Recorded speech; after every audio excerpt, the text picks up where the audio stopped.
Hey, this is Dave with Taboo Customs, and today in this video we are dealing with another issue with this 98 TJ behind us, and that's an issue where it's taking a while of cranking over for the Jeep to start. So we'll take a look at some of the symptoms we have, the issue we do believe we have, and then we'll go through the process of basically replacing the fuel sending unit inside the fuel tank. So let's get to it.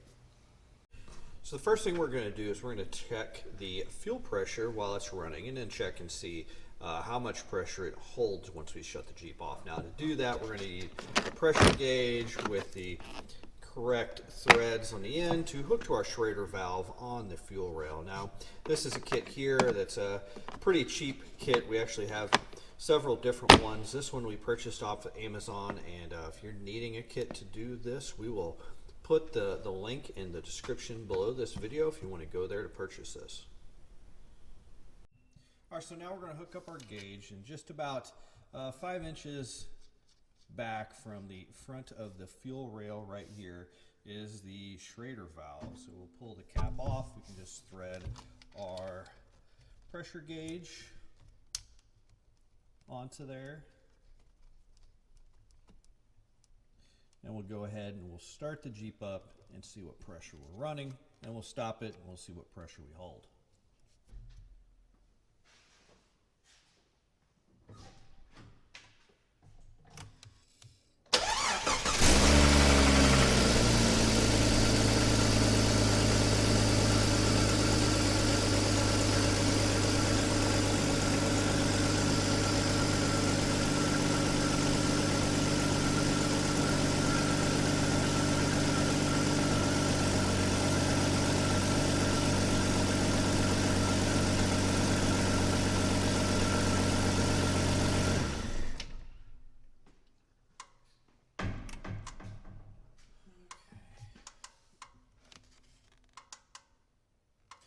Okay, so we saw when we started it, we were running about 45 psi, which is right about where we wanted to be at.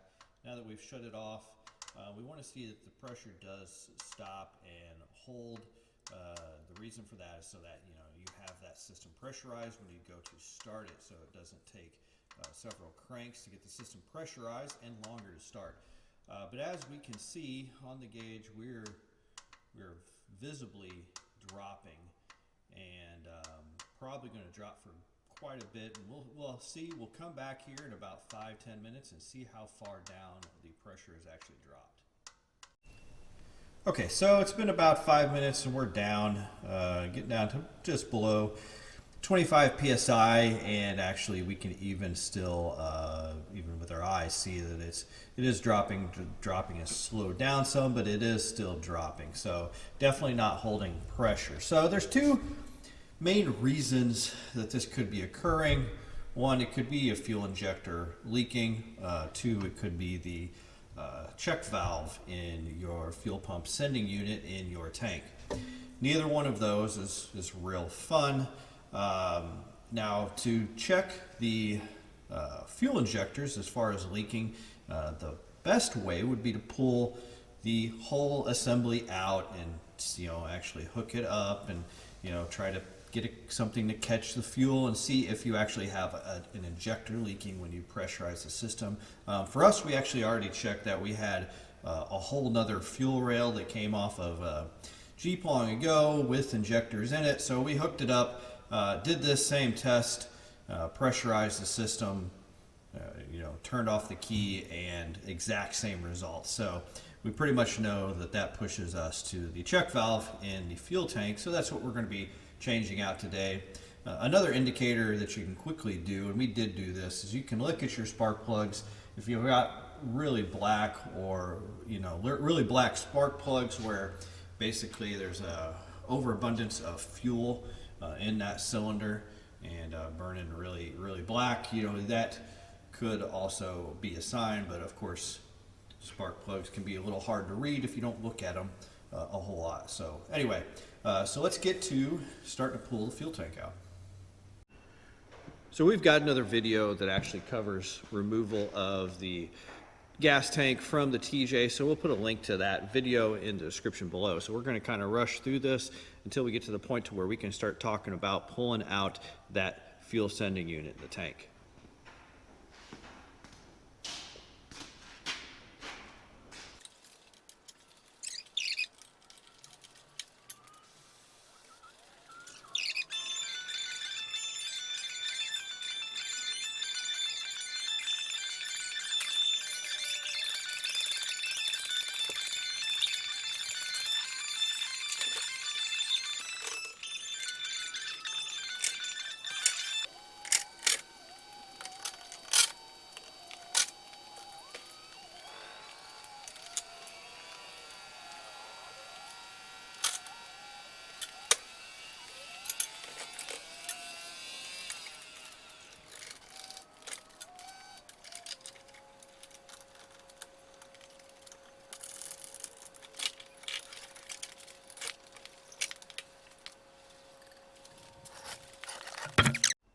All right, so with the tank out now, we'll take a quick look at the new fuel sending unit.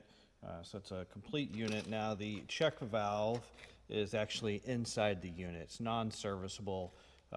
Can't replace it. I've heard rumors that some people say you can find it, but honestly, never gone and just replaced the check valve. I've never actually been able to find that. If you are one of those people that have a link for that, that would be very helpful. Leave it in the comments.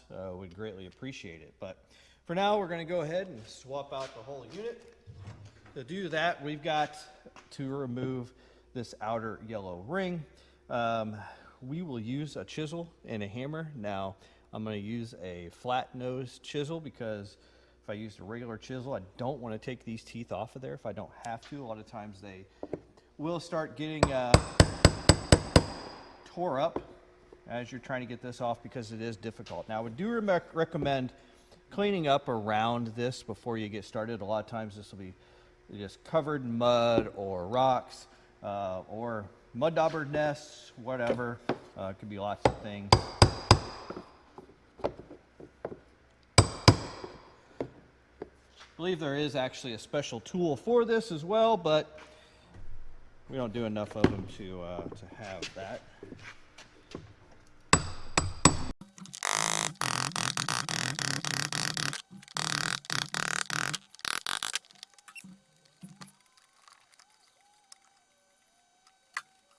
All right, your new fuel sending unit will come with a new gasket. Often it won't come out with the old sending unit, so just make sure you remove that gasket before you try to put the new one in, or you're going to have a really tough time. And sometimes these gaskets can be a pain, so we'll have to see how it goes. Sometimes we'll put them in the tank, sometimes we'll put them on the sending unit. It's kind of a hit or miss what works best.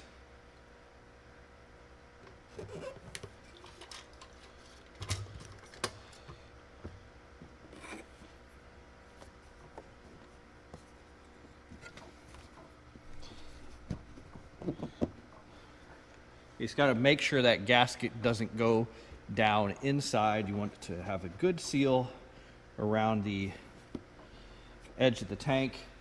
On this sending unit, there's a red mark here, which points to there's two marks here on the tank to help line that up. Obviously, when you're pulling these out, especially if like this, you've got a full tank of gas, you know, make sure you're careful with the sending unit because it will be full of gas.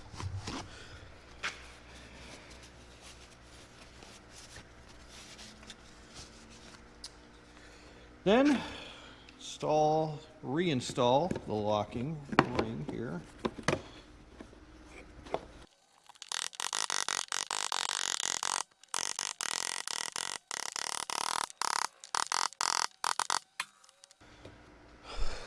That. Now, if you have the stock fuel lines, they should have a fitting that comes off of there and doesn't leave a piece on. But if you've got someone who's added an aftermarket piece to it, you'll have to make sure you swap this piece to the new one. So now we're ready to reinstall the fuel tank.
All right, so after the new pump, we started it up. Actually ran a little bit higher in fuel pressure. Actually ran about 48, 49, right about where it's supposed to be, somewhere between 45 and 50 roughly.